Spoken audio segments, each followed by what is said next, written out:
আজকে আমাদের পরবর্তী অঙ্ক 16 নাম্বার থেকে আজকে স্টার্ট হবে পার্ট 2। তো 16 নাম্বার অঙ্ক বলছে আমাদের বার্ষিক সুদের হার ও সময় সমান হলে 2500 টাকা সরল সুদ যদি 400 টাকা হয় তাহলে সুদের হার কত। আমরা জানি ফর্মুলা I সমান PTR/100। তো ওখানে এটা করলেও হবে না করলেও হবে, আমরা অন্যভাবে করব। আমাদের আসল বলা আছে কত টাকা, আসল বলা আছে 2500 টাকা, আমাদের আসল বলা আছে।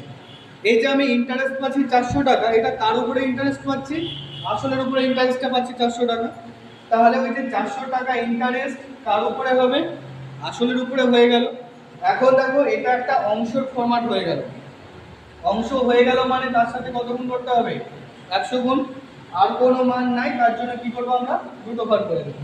কাটাকাটি করো, 0 0 0 0 কেটে গেল। তাহলে আর কাটাকাটি, হ্যাঁ 4 × 25 100, √16 মানে কত, 4। তাহলে আমাদের অ্যান্সার কত হলো এখানে, এখানে অ্যান্সার হবে আমাদের 4। 17 নম্বর অঙ্ক, 17 নম্বর অঙ্ক বলছে যে বার্ষিক সুদের হার এবং সময় সমান হলে কত বছরে 225 টাকার সুদ 16 টাকা হবে। সেম আমাদের আগের মতন অঙ্ক, আমাদের 16 টাকা যে ইন্টারেস্ট দিচ্ছে কত টাকার উপরে, 225 টাকার উপরে। তার জন্য 225 টাকাতে ইন্টারেস্ট পাচ্ছি 16 টাকা। অংশ হয়ে গেল মানে অংশের সাথে কত গুণ হবে, 100 গুণ। আর কোনো মান নাই, তার জন্য কি হবে, দুটো ভাগ।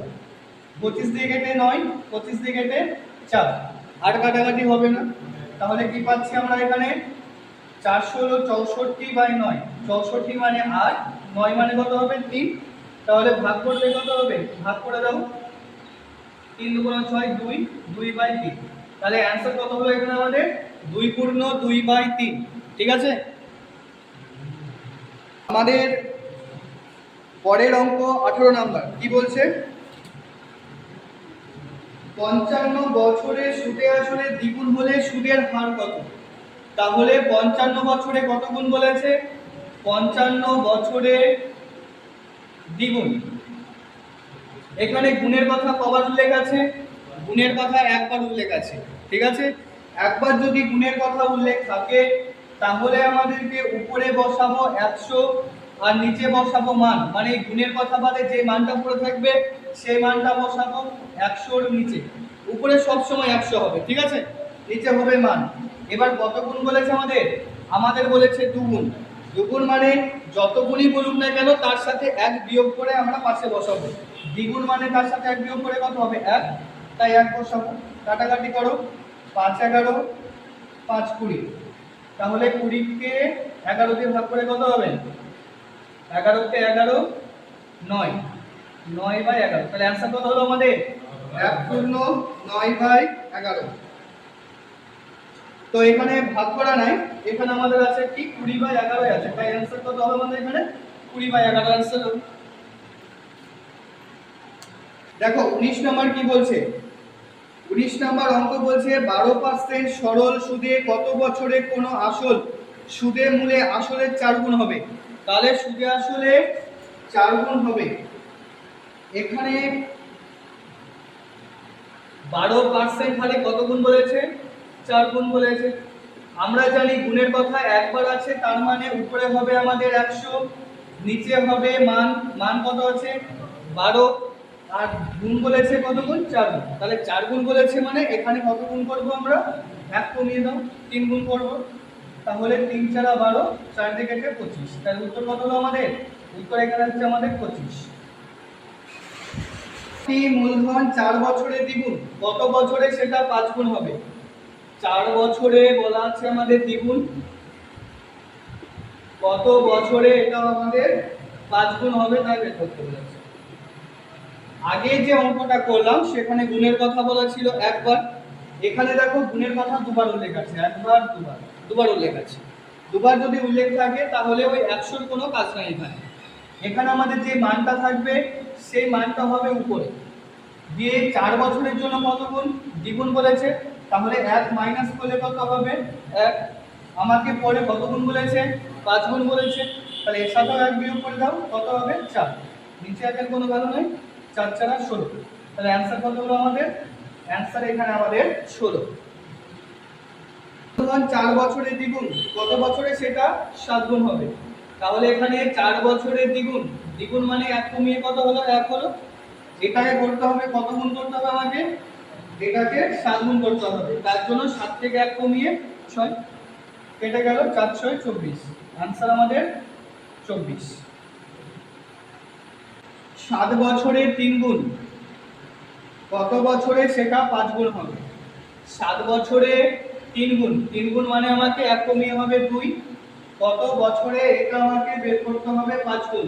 5 গুণ মানে কত গুণ করব আমরা? 4 গুণ করব। তাহলে 2 দুগুণ 4, 7 দুগুণ 14। आंसर কত আমাদের এখানে? এখানে आंसर আমাদের 14। 6000 টাকা এমন দুটি ভাবে বিভক্ত করা হলো যাতে প্রথম অংশ 10% হারে 2 বছরে এবং দ্বিতীয় অংশ 4% হারে 10 বছরের সুদ সমান। তাহলে অংশ দুটি কত? আমাকে বলেছে প্রথম অংশটা 10% হারে 2 বছরের জন্য, আর পরের অংশটা বলেছে আমাদের 4% হারে 10 বছরের জন্য। 4% হারে 10 বছরের জন্য দুটোই আমাদের কি বলা আছে? সমান বলা আছে। তাহলে কাটাকাটি যদি করি 10 10 কেটে গেল, 2 একে 2, 2 দুগুণ 4। তাহলে আমরা পাচ্ছি কি 1 সমান 2। সমান মানে এটা অনুপাতে করতে গেলে এটা উল্টিয়ে যায়। তাহলে রেশিও কত হলো আমাদের? 2:1। অঙ্কে বলেছে আমাদের মোট টাকার পরিমাণ কত? 6000। আমরা পাচ্ছি মোট অনুপাত কত? 3 ভাগ। 3 দিয়ে ভাগ করে দাও। তাহলে 3 দিয়ে ভাগ করে কত হবে? 2000। তাহলে প্রথম অংশ কত হবে? 2 × 2000 মানে 4000। আর দ্বিতীয় অংশ কত হবে? 1 × 2000। তাহলে 2000 × 2000। তাহলে আমাদের দুটো অংশের পরিমাণ কত টাকা করে হলো? প্রথম অংশ 4000 এবং দ্বিতীয় অংশ কত হলো আমাদের? 2000 টাকা। বলা আছে 10 বছর বয়সের একটা ছেলে আর 14 বছর বয়সের একটা ছেলে, দুজনের সুদ সমান পাবে যখন তাদের 18 বছর বয়স হবে। তাহলে 18 বছর হতে গেলে এর টাকাটা খাটবে কত বছর? 8 বছর টাকাটা খাটবে। আর এর 18 বছরের সময় কত টাকা খাটবে? তার 4 বছর টাকাটা খাটবে। পার্সেন্ট কত পার্সেন্ট? 10% বলা আছে। 10% যদি হয় তাহলে সুদ কত হবে? আসলে আমাদের 100 ধরে নাও, 100 তে সুদ কত টাকা? 10 টাকা। 10% মানে তাহলে 8 বছরে কত হবে? 8 10 এ 80। এর টাকা কত হবে? 4 10 এ 40। দুটো সুদ কি হয়ে গেল? সমান হয়ে গেল। তাহলে সমান যখন হয়ে গেল কাটাকাটি করে নাও, 40 একে 40, 40 দুগুণ 80। রেশিও কি হলো আমাদের? তাহলে 1:2 হলো আমাদের রেশিও। মোট টাকা বলা আছে আমাদের 3000, সরি 30,000 টাকা আছে মোট টাকা। মোট রেশিও কত আছে আমাদের? 3 ভাগ আছে। 1 ভাগ আর 2 ভাগ 3 ভাগ কেটে কত হবে? 10,000 টাকা। তাহলে 10 বছর বয়সী যে ছাত্র মানে ছেলেটা আছে সে পাবে কত টাকা? 1 গুণ 10,000 সমান 10,000 টাকা। আর 14 বছর বয়সী যে ছেলেটা আছে সে কত পাবে? 2 ভাগ, তার মানে 20,000 টাকা পাবে সে। ঠিক আছে? এক ব্যক্তি 13,000 টাকা 3টে ব্যাংকে এমনভাবে রাখলো যেন প্রথম ব্যাংকে 5% হারে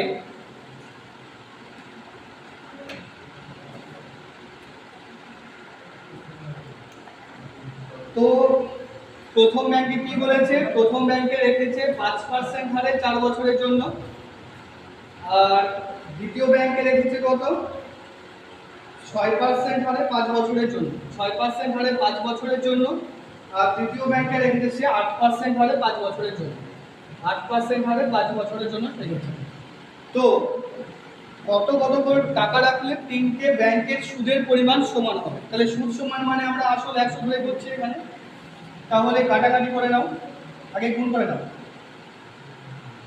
4 5 20, 5 6 30, 5 8 40। সবার মধ্যে একটা করে শূন্য কেটে গেল। আগের অঙ্কতে দুটো পার্ট ছিল বলে আমরা উল্টি অনুপাত করে দেখছিলাম, কিন্তু এখানে 3টে পার্ট আছে। কি করে হবে? প্রথম রেশিওটা যখন করব প্রথমটাকে ঢেকে দাও, 3 4 কত হলো? 12। দ্বিতীয় রেশিও যখন করব দ্বিতীয়টাকে ঢেকে দাও, তখন 4 দুগুণ কত হবে? 8। তৃতীয় রেশিওটা যখন করব তখন 3 নাম্বার পার্টটাকে ঢেকে দাও, 3 দুগুণ 6। এবার দেখো দুটোকে 3 থেকে 2 দিয়ে কাটা যাবে, 6 4 3। তাহলে আমাদের ফাইনাল রেশিও কি দাঁড়ালো? 6:4:3। মোট টাকার পরিমাণ বলা ছিল আমাদের কত? 13,000 টাকা। মোট রেশিও আছে কত আমাদের? 6 আর 4 10, 10 আর 3 13। 13 দিয়ে যদি ভাগ করি তাহলে এক এক ভাগের মান কত টাকা করে হলো আমাদের? 1,000 টাকা করে হলো। তাহলে প্রথম ব্যাংকের টাকার পরিমাণ কত হবে? 6 × 1,000 সমান 6,000 টাকা। দ্বিতীয় ব্যাংকে 4 × 1,000 সমান 4,000 টাকা। তৃতীয় ব্যাংকে 3 × 1,000 সমান কত হলো? 3,000 টাকা। তাহলে তিনটে ব্যাংকের টাকার পরিমাণ হলো আমাদের প্রথম ব্যাংকে 6,000, দ্বিতীয় ব্যাংকে 4,000, তৃতীয় ব্যাংকে 3,000। ঠিক আছে? চেয়েছিল আমাদের প্রথম অংশ কত টাকা, তাহলে প্রথম অংশ কত টাকা হবে আমাদের এখানে? স্যার 6,000 টাকা হবে প্রথম অংশে। 5,400 টাকা দুটো ভাগে বিভক্ত করা হলো। প্রথম অংশ 8% হারে 5 বছরের জন্য, দ্বিতীয় অংশ 5% হারে 6 বছরের জন্য। তাহলে প্রথম অংশ বলেছে 8% হারে 5 বছরে এবং দ্বিতীয় অংশ কত বলেছে? 5% হারে 6 বছর। এটা যদি করি আমরা, এটা কি সমান হলো এখানে আমাদের? ইন্টারেস্টের সমান হলো এখানে। কিন্তু অঙ্কে বলেছে কি সুদ আসল দুটো সমান হবে, শুধু আর সুদটা সমান হবে না। তাহলে সুদ কত হবে? 50 × 40, 5 × 6 = 30। দুটোর সুদের পরিমাণ কত হলো? 40 টাকা আর 30 টাকা। আসল কত ধরা ছিল আমাদের? আসল মানে সবসময় 100। তাহলে প্রথমে সুদ আসল কত হবে? 140। দ্বিতীয়টা সুদ আসল কত হবে? 130। এবার ঠিকঠাক সুদ আসলের পরিমাণ আমাদের বলেছিল কত? সমান হবে। সুদ আসলটা সমান হলো আমাদের এখানে। একটা করে শূন্য কেটে গেল। রেশিও কত হবে? 13:14 হলো আমাদের এখানে রেশিও। আমাদের এখানে টাকার পরিমাণ বলা ছিল 5,400 টাকা। আমাদের মোট রেশিও কত বলা আছে? 13 ভাগ আর 14 ভাগ। মোট হচ্ছে আমাদের 27 ভাগ। 27 দিয়ে যদি ভাগ করো তাহলে হচ্ছে কত আমাদের? 200। চেয়েছে অংশ দুটির মান কত। তাহলে প্রথম অংশ কত হবে? 13 × 200 সমান 2600। দ্বিতীয় অংশ কত হবে আমাদের? 14 × 200 সমান 2800। ঠিক আছে? অংশ দুটোর মান প্রথমটা হলো 2600 টাকা এবং দ্বিতীয়টা হলো 2800 টাকা। ভাগ করেছে, একজন হচ্ছে 10 বছর, একজন হচ্ছে 14 বছর। তো তাদের টাকাটা সুদে আসলে সমান হবে 20 বছর পরে সুদে আসলে সমান হবে। প্রথম ছেলের বয়স 10 বছর, দ্বিতীয় ছেলের বয়স 14 বছর। এদের টাকার পরিমাণ সমান হবে 20 বছরে। তাহলে 20 বছর হতে গেলে এর টাকা খাটবে 10 বছর আর দ্বিতীয় ছেলের টাকা খাটবে কত বছর? 6 বছর। পার্সেন্ট কত করে আছে এখানে? পার্সেন্ট আছে আমাদের দেখো 8% করে আছে। 8% করে যদি হয় তাহলে সুদ কত হবে? 8 × 10 = 80 টাকা। এখানে সুদ কত হবে? 6 আসছে 48 টাকা। এখানে সুদ যদি সমান বলতো তাহলে এটাকে সমান করে দিতাম। সুদ এখানে সমান বলেনি, এখানে বলেছে কি যে সুদ আসল সমান হবে। সুদ আসল সমান মানে প্রথম টাকাটা হবে কত? 180 আর পরের টাকাটা হবে কত? 148। সুদ আসল সমান মানে তাদের সাথে 100 যোগ করে দিতে হবে। ঠিক আছে? এটাকে রেশিও করা যাক। 148:180 হয়ে গেল। 4 দিয়ে কাটো, 3 × 4 = 12। 4 দিয়ে কেটে তাহলে আমাদের রেশিও হচ্ছে কত? 37:45। মোট টাকার পরিমাণ বলা ছিল 82,000 টাকা। আমাদের মোট রেশিও তাহলে কত আছে? 37 আর 45 যোগ করে 82। 82 × 82। তাহলে যদি বলে ছোট ছেলের টাকার পরিমাণ কত, তাহলে কত হবে? 37 × 1000 সমান 37,000 টাকা। যদি বলে বড় ছেলের টাকার পরিমাণ কত, তাহলে 45 × 1000 সমান 45,000 টাকা। এখানে বড় ছেলের বয়স চেয়েছে, এই টাকা চেয়েছে, তাই বড় ছেলের টাকার পরিমাণ কত হলো আমাদের? 45,000। 8% বৃদ্ধি পেলে 1,000 টাকার কত বছরে সরল সুদ 80 টাকা হবে? তাহলে এটা আমাদের আসল কত আছে আমাদের? আসল হচ্ছে 1,000 টাকা। 1,000 টাকাতে সুদ পাচ্ছি কত? আমি 80 টাকা সুদ পেয়ে গেলাম। তাহলে এটা এখন আমাদের হয়ে গেল অংশতে হয়ে গেল। অংশ মানে বলেছিলাম 100 গুণ করব। যদি কোনো মান থাকে সেই মানটা দিয়ে নিচে ভাগ করব। যদি কোনো মান না থাকে তাহলে কি করতে হয় আমাদের? দুটো বার করতে হয়। দেখো এখানে একটা মান দেওয়া আছে কি 2% মান দেওয়া আছে, তাহলে 2% মান দেওয়া আছে, সরি এখানে 5% মান দেওয়া আছে, তাই নিচে বসিয়ে দেবো কত 5 বসিয়ে দাও, 0 0 0 0 কেটে গেল, তাহলে 8 কে 5 দিয়ে ভাগ করে দাও, 5 কে 5 3, তাহলে 1/3/5, অ্যান্সার কত হলো আমাদের 1/3/5। পার্সেন্ট বাড়ালে কত টাকা 10 বছরের সুদ 100 টাকা বেশি পাওয়া যাবে। তাহলে আমরা যেটা বেশি পাই সেটাই আমাদের কি, সেটা আমাদের আয় বা ইন্টারেস্ট। আমাকে বের করতে হবে কত টাকা, মানে আমাকে আসলটা বের করতে হবে। সময় বলা আছে কত, আমাদের সময় বলা আছে 10 বছর, সুদের হার 2%/100, 0 0 কেটে গেল, 2 দিয়ে 5, তাহলে পি সমান কত হবে 5 100 500 টাকা। তাহলে আমাদের আসলের পরিমাণ কত টাকা হলো এখানে 500 টাকা। সুদের হার 2% বাড়ালে 6000 টাকা 3 বছরে কত টাকা বেশি সুদ পাওয়া যাবে। কত টাকা বেশি সুদ মানে কি, সেটা আয়ের মানই বের করতে হবে আমাকে।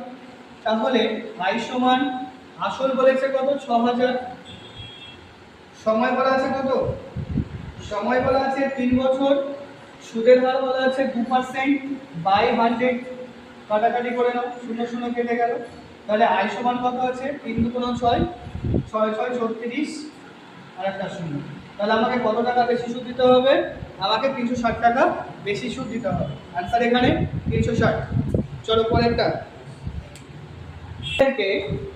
দুটো ব্যাংকে আলাদা আলাদাভাবে টাকা রাখা হয়েছে। প্রথম ব্যাংকে 10,000 টাকা রাখা হয়েছে, দ্বিতীয় ব্যাংকে 20,000 টাকা রাখা হয়েছে। তো আলাদা আলাদাভাবে টাকা রাখার জন্য আমাদের সুদের পার্থক্য হয়েছে কত টাকা, 5,000 টাকা সুদের পার্থক্য হয়েছে। তাহলে এখানে আমাকে বের করতে হবে কি সুদের হার কত, সেটা আমাকে বের করতে হবে। আমাদের যে 5,000 টাকা সুদের পার্থক্য পেয়েছি, এটা কেন পেয়েছি, কারণ দুটো ব্যাংকে আসলের পরিমাণ আলাদা আছে, তার জন্য সুদের পার্থক্য পেয়েছি আমরা।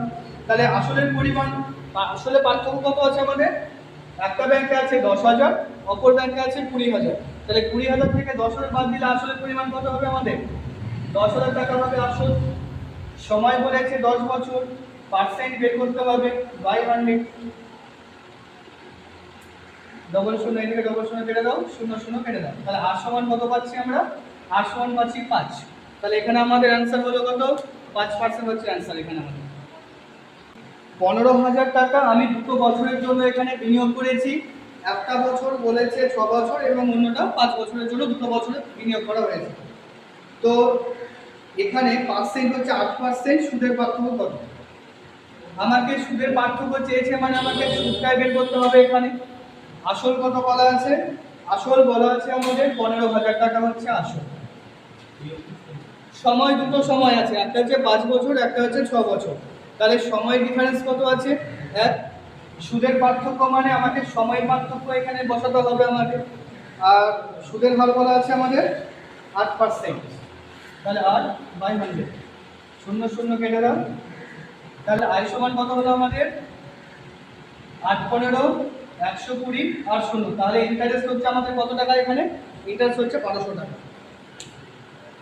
8% হারে 6 বছরের জন্য এবং 10% হারে 3 বছরের জন্য সুদের পার্থক্য বলা আছে আমাদের 1800 টাকা। বের করতে হবে আমাকে এখানে আসল কত টাকা আছে সেটা বের করতে হবে।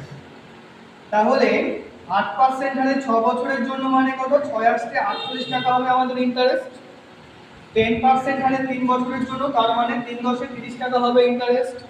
আমাকে অঙ্কে বলা আছে ইন্টারেস্টের পার্থক্য 1800 টাকা, তাহলে আমাদের এখানে ইন্টারেস্টের পার্থক্য পাচ্ছি কত আমরা 18 টাকা। আমরা পাচ্ছি 18 টাকা, অঙ্কে বলেছে 1800 টাকা। আসল চেয়েছে, আসল চেয়েছে মানে আমরা যে ইন্টারেস্টটা বের করছি কত আসলের উপরে 100 টাকা আসলের উপরে, তার মানে আমাকে এখানে আসল চেয়েছে মানে আমি গুণ করব কত টাকা 100 গুণ করব, 18 কে 18 ডবল শূন্য 100 100 গুণ করলে 10,000 টাকা। তাহলে আমাদের আসলের পরিমাণ হলো কত 10,000 টাকা হচ্ছে আমাদের এখানে আসল হবে।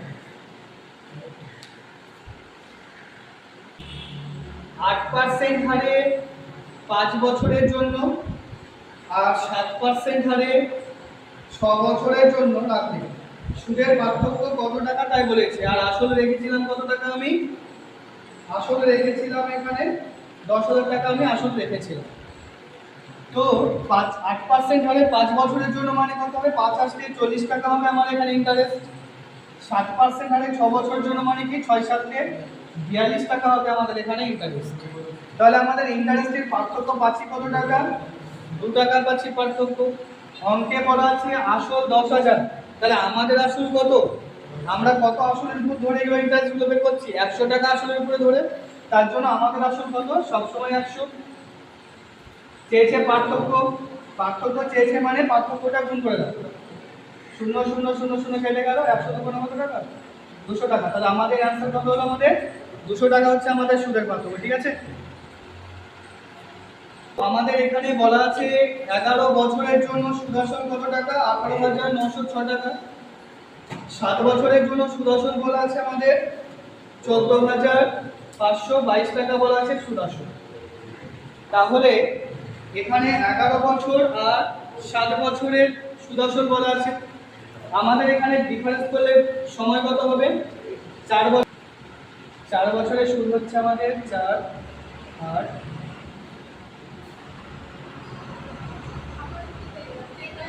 4384 টাকা। তাহলে 1 বছরের সুদ কত হবে? একে 4 দিয়ে ভাগ করে দাও।